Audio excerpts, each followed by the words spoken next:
Santos de carne y hueso, hombres con aciertos y fracasos, defectos y virtudes, pero abiertos a la gracia. A continuación, nuestra cápsula espiritual de esta semana. Santos en construcción. Los santos de ayer. Los santos de hoy. Los santos en construcción.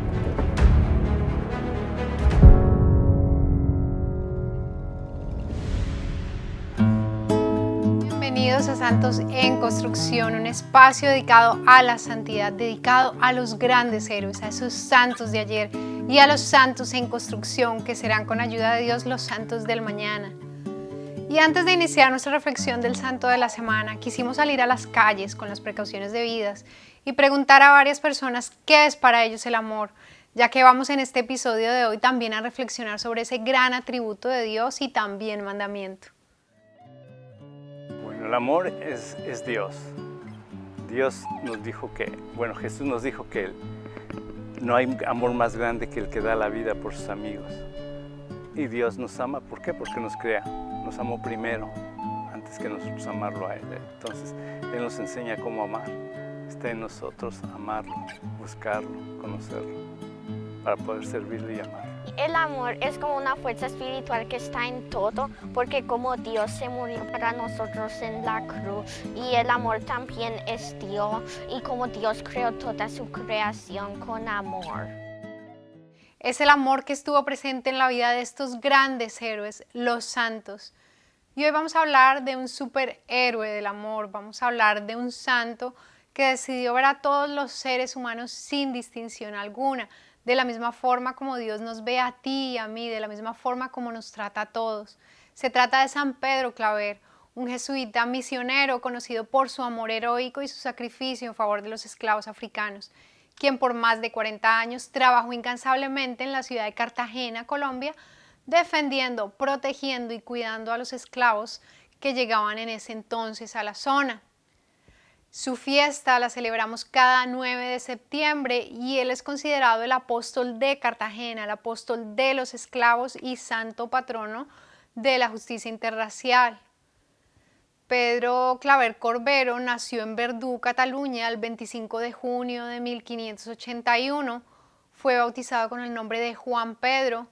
Fue hijo de una familia modesta y un joven que quedó huérfano de madre a la edad de 13 años. Después de morir su madre, a los pocos días, muere también su hermano Santiago.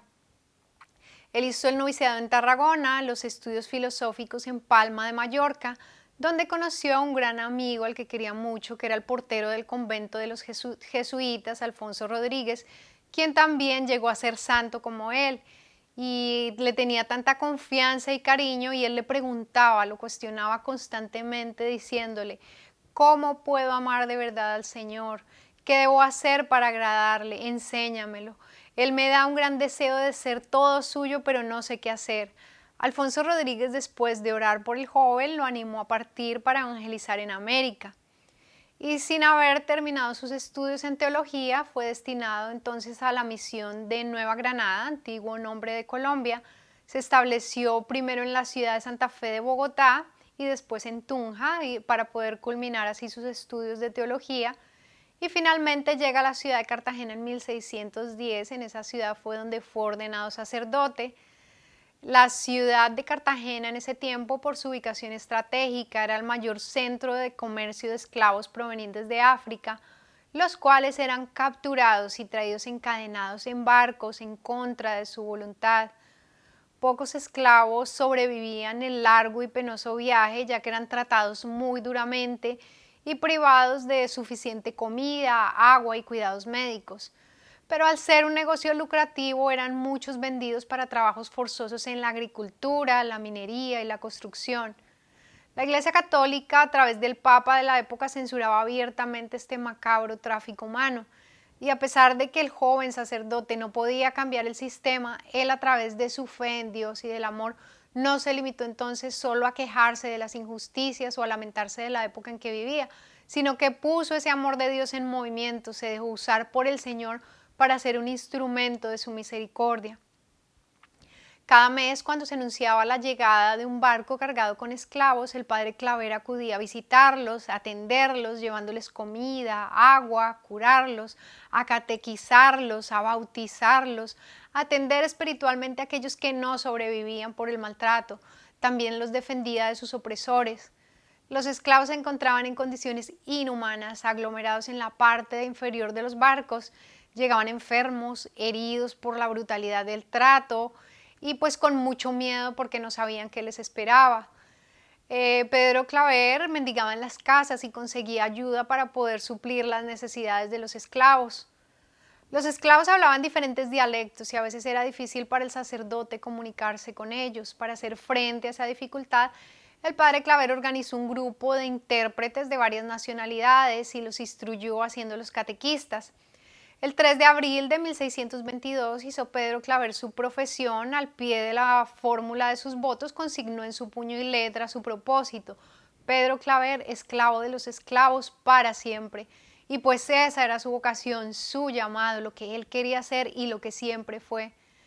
Esta situación le causó grandes inconvenientes. Los esclavistas obviamente pues no eran sus mejores amigos ni estaban muy contentos con él. El sacerdote fue acusado de ser indiscreto por su celo por los esclavos, de profanar los sacramentos por dárselos a criaturas que para ellos, sus acusadores, no tenían alma. También las mujeres de Sociedad de Cartagena se rehusaban a entrar en las iglesias donde el padre Claver reunía o había reunido a los esclavos. Y también sus superiores consideraban un exceso la labor del padre Claver. Él, a pesar de todo, continuó su obra entre muchas humillaciones y obstáculos de todo tipo. Hacía además penitencias rigurosas y sacrificios que ofrecía a Dios por el sufrimiento de estas personas. Careció de la comprensión y el apoyo de los hombres, pero tenía una fuerza y un amor que indudablemente venían de Dios. Y vemos aquí también que el amor de Dios pues no tuvo fronteras ni color, mucho menos idiomas ni obstáculos. El amor es un lenguaje universal. Así que su caridad y amor fueron un reproche a la injusticia y a la vergüenza de la esclavitud y el tráfico humano. San Pedro Claver fue conocido por sus milagros, llegó a catequizar y bautizar más de 300.000 esclavos africanos. En 1650, Pedro enfermó de peste atendiendo a los esclavos. Logró sobrevivir, pero durante su vida ya no pudo trabajar más porque quedó inmovilizado con una parálisis parcial y fue recluido en la enfermería del convento. Así que el hombre que había sido el alma de la ciudad, el padre de los pobres, el consolador de tantas desdichas, fue completamente olvidado por todos. Pasó sus últimos años en oración. Muere el 8 de septiembre de 1654 a la edad de 74 años. Fue beatificado en 1850 y posteriormente canonizado el 15 de enero de 1888 por León XIII, junto con su amigo de juventud Alfonso Rodríguez. En 1896 fue proclamado patrón especial de todas las misiones católicas entre los africanos.